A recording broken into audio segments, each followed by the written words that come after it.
Hi, I'm Gail Holliday coming to you from Corvallis, Oregon in the bountiful Willamette Valley.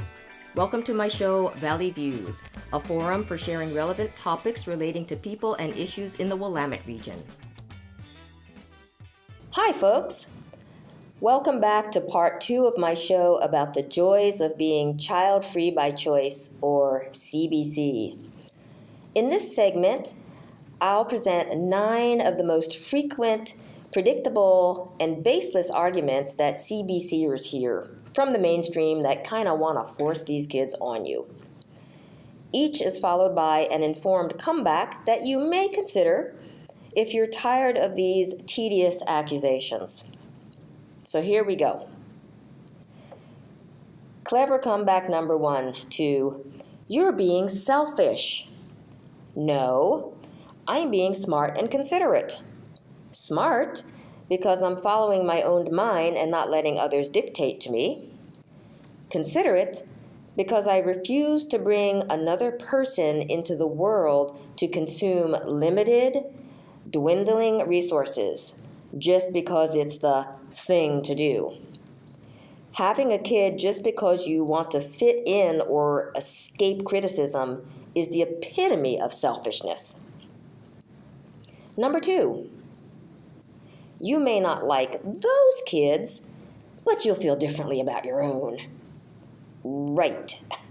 I suppose that's why kids are beaten, raped, starved, and murdered at the hands of their own bio parents every day and every moment somewhere around the world. These cases sicken all of us.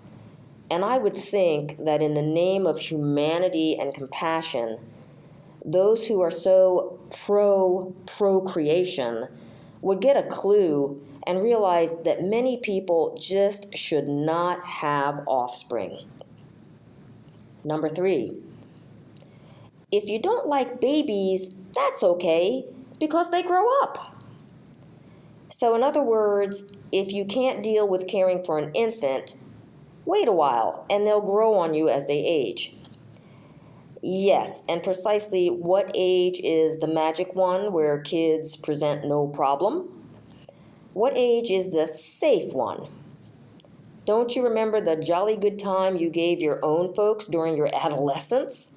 Aren't you aware of teenage kids who murder their parents simply because they were grounded or got their phones taken from them? Hello? No age is safe. 4, kids change your life for the better, or bring you and your partner closer together. No, they don't. We're $50,000 in debt, dear. Let's have a baby. All the things that stress parents come attached with all kids, even your own. Dirty diapers, shrill tantrums, terrible twos, terrible teens, boyfriends or girlfriends from hell, astronomically expensive destination weddings paid for by you, sons-in-law or daughters-in-law from hell. And let's not forget the bills stemming from those college-bound kids. And some lucky parents get the added bonus of kids with drinking and drugging problems. Oh joy.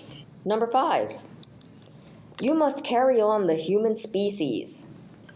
At last count, there were over 7.53 billion people on our planet. Those numbers don't suggest humans as being an endangered species. 6, you will never really die because a part of you will live on. Immortality? Well, I've got some bad news for you. No matter how many wee ones you bring into the world, when you die, you're dead.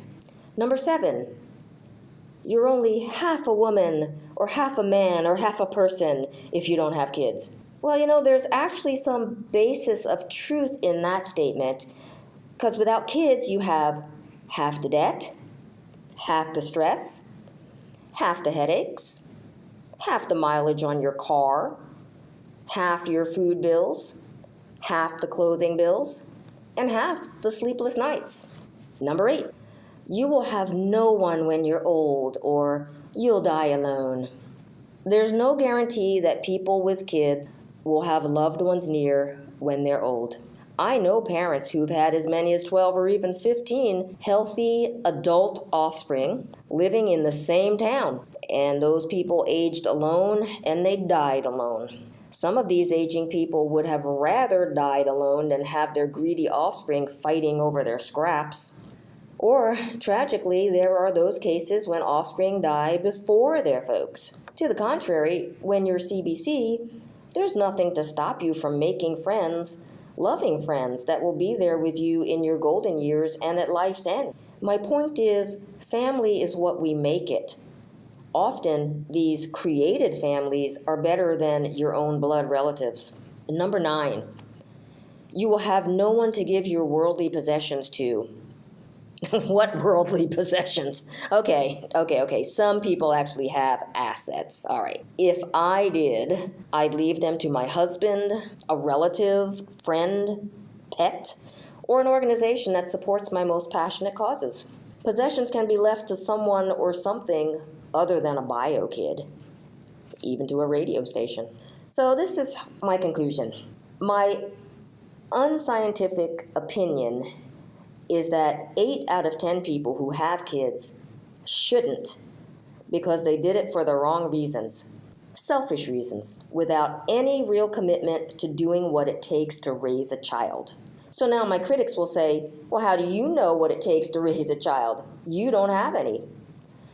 Precisely the reason I didn't is because I know what my parents put into raising my sister and me. And Sis and I were pretty low maintenance. I know myself well enough to know I'm not up to putting in the financial, emotional, and time sacrifices. And that doesn't make me a bad or a selfish person. It makes me a wise person. When CBCers are mature enough to know these things, why don't others leave them alone and respect that kind of maturity and reflection? The bottom line is, I could never think of not one good reason to have a child. I think that quite a few people, if they were truly honest with themselves, would come to the same conclusion. But too many are brainwashed and afraid to be branded as weird or selfish. So with that said, I'd now like to share with you my list of 25 stupid reasons to have a child. 1, to hold a failing relationship together. 2, because you're in a relationship and it's the next logical step, right?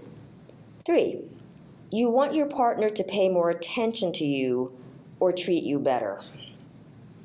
4, to make your partner marry or commit to you. 5, your parents, partner, and or friends are pressuring you to have one. 6, all the people in your family have kids and you don't dare break the tradition. 7, you want to prove what a good parent you can be because your own parent treated you badly. 8, you had such a happy childhood that you figure you'll pass that experience along to your kid. 9, you want someone, i.e. a baby, to love you. Number 10, you're lonely. 11, all your friends are doing it. 12, you like to shop for baby clothes. 13, you think that your baby will be cute. 14, you want society's approval. 15, it's the only thing you think you'd be good at. 16, you don't feel like completing your high school or college education. 17, you want to be treated like an adult. 18, you have a baby because you can, i.e., you're childbearing age and fertile. 19, you're approaching the end of childbearing age. 20, it will keep you young. 21, you think you can get first time or additional public assistance. 22, because you hate your job and figure it would be easier and more enjoyable to be a stay-at-home parent. 23, for a tax deduction. 24, You need a hobby because you've got time on your hands and you're bored. 25. You want people on the bus to offer seats to you as a pregnant or a kid-toting mom. They won't. So there you have it. As they say, that's my story and I'm sticking to it. Thank you for listening. I hope some of my perspectives provided food for thought. I'd love to hear your comments. You all have a good one.